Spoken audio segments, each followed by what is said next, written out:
Just a few days ago, my father followed Jesus all the way to heaven. Most of his life was spent traveling the world, but the last week he embarked on the journey he had been looking forward to all of his life, the journey from earth to heaven. There was a little boy here in Charlotte milking cows every morning and every afternoon, and he had no idea that there was a little girl praying for him in China. She was about 13 when she wrote this little poem. And oh God, let his face have character and a ruggedness of soul, and let his whole life show, dear God, a singleness of gold. The Lord answered every single one of those prayers at Mother, and many more. I have learned this week as never before that everybody has a Billy Graham story, but I have my own Billy Graham story. Being stubborn, willful, and sinful, I married a man on New Year's Eve, and within 24 hours, I knew I'd made a terrible mistake.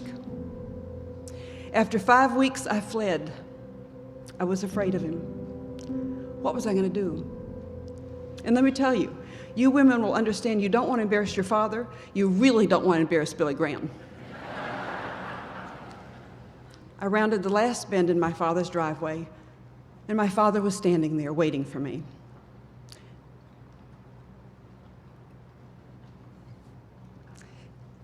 As I got out of the car,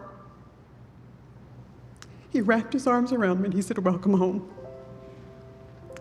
There was no shame, there was no blame, there was no condemnation, just unconditional love. And you know, my father was not God, but he showed me what God was like that day.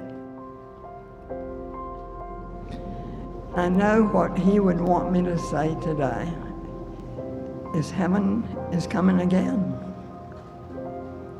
and would like to take you also. I believe from heaven's perspective that my father's death is as significant as his life. And I believe God is saying, wake up, church. Wake up, world. Wake up, Anne. Jesus is coming.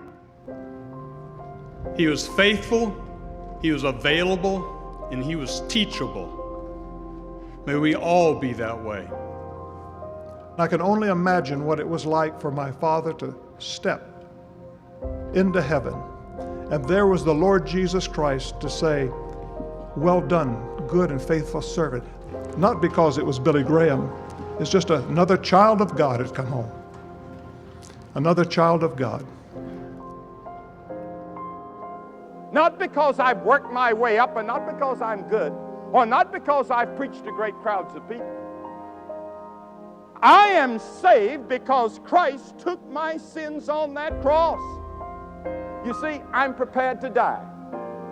In fact, I'm looking forward to it.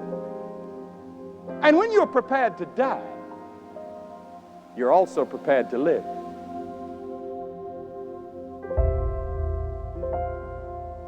And when I come to the gate of heaven, and if they have a password,